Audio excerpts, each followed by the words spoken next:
Com o objetivo de reduzir a burocracia em vários setores da economia, a Câmara dos Deputados aprovou na última quarta-feira a medida provisória da liberdade econômica. Todos os destaques, possíveis mudanças no texto, foram derrubados e agora a proposta segue para o Senado. Bom, para entender de que forma essas medidas influenciam a vida dos trabalhadores, eu converso agora com o Dr. Júlio Conrado, que é advogado trabalhista. Tudo bem, doutor? Tudo ótimo, Felipe. Obrigado pela oportunidade, mais uma vez, de estarmos aqui prestando um serviço à comunidade paulistana. Obrigado, senhor, pela presença. Doutor, um dos pontos mais polêmicos aí do texto aí dessa medida provisória da liberdade econômica, também chamada aí de mini reforma trabalhista, é o que permite aí o trabalho aos domingos e feriados, né? Como que fica essa situação daqui para frente? Felipe, esse é um tema que vem despertando uma discussão já há algum tempo. Iniciou-se lá com a questão daquela portaria que ampliou o número de categorias que possibilitariam os seus trabalhadores trabalharem aos domingos sem qualquer tipo de pagamento de adicional, desde que fosse fornecido uma folga, uma compensação. O que aconteceu? Esse tema voltou, está na crista da onda, como se diz, e encabeçou as discussões desse tema da medida provisória que nós estamos comentando. No texto original falava-se em a cada 7 semanas um descanso no domingo. Isso foi derrubado, passando, ainda sob protesto de muitos, para a cada 4 semanas, um domingo de descanso. Isso, como toda a medida, os temas abordados pela medida provisória, vai sofrer ainda a apreciação do Senado para se aprovar na íntegra ou não. Hoje a CLT ela proíbe o trabalho aos domingos, exceto em casos de conveniência pública ou necessidade imperiosa do serviço, né? Sim. Queria entender um pouquinho o que é isso e como devem ser compensadas essas folgas, né? Em regra, como você bem colocou, a CLT ela proíbe a prestação de trabalhos aos domingos. Dentro dessas exceções estão atividades, por exemplo, enfermeiros, esse tipo de prestação de serviço de interesse público. Comerciantes também. E aí os comerciantes, com base na portaria e numa lei do ano de 2010, se não me falha a memória, que permitem aos trabalhadores empregados em estabelecimentos comerciais de supermercado a trabalharem aos domingos sem o pagamento de adicional.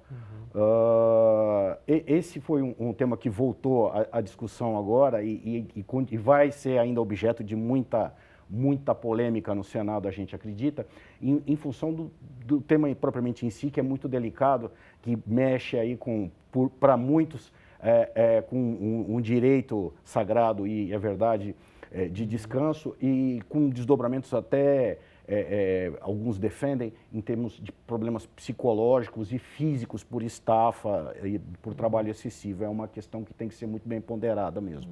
Uma outra questão em relação aí à carteira de trabalho, que agora será eletrônica. Essa é uma medida positiva na visão do senhor? A gente estava até conversando aqui em off e eu coloquei a minha impressão pessoal. Eu vejo como uma medida positiva dentro dessa medida provisória, porque, como eu lhe disse, eu posso ser testemunha presencial, porque trabalhei muitos anos na área de recursos humanos e via o dilema de muitos trabalhadores que quase que ao final de sua carreira e próximos a aposentar, por um motivo ou outro, tinham extraviado seu documento ou sua carteira de trabalho e viviam uma verdadeira peregrinação aos empregadores para restituir esse registro documental e muitas das vezes nem conseguia e isso se desdobrava em brigas no judiciário.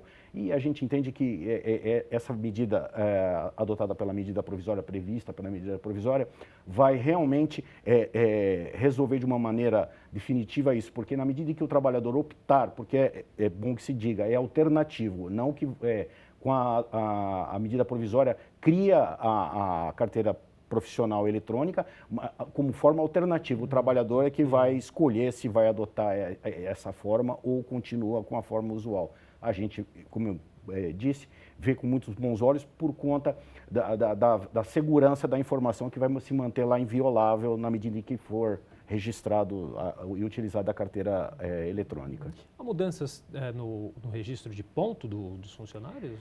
Houve vamos dizer assim, uma flexibilização também nesse sentido, porque até então a legislação previa a obrigatoriedade do empresário apenas com mais de 10 empregados de manter o ponto eletrônico. Sim. E agora o que acontece? O registro de ponto, melhor dizendo. Sim. Agora esse parâmetro passa a ser de pelo menos 20 trabalhadores. Tá, então dobrou aí Sim, limite, né? A gente tem uma outra questão sobre a eliminação dos alvarás para atividades de baixo risco, né? Essa é uma outra questão também polêmica, né, doutor? Queria entender um pouquinho que atividades são essas e que alvarás também são esses. Essa eu classifico como o tópico hors concurso dessa medida provisória, porque ele é o mais nebuloso de todos. Porque a medida provisória, obviamente, ela não conceitua e não tipifica o que é essa atividade de baixo risco. A gente presume, só vamos dizer assim, um palpite, são atividades exercidas por pequenos comerciantes e atividade de pequenos e microempresários. Agora, quem vai definir isso vai ser o legislador, na medida em que ele conceituar o que é essa atividade de baixo risco.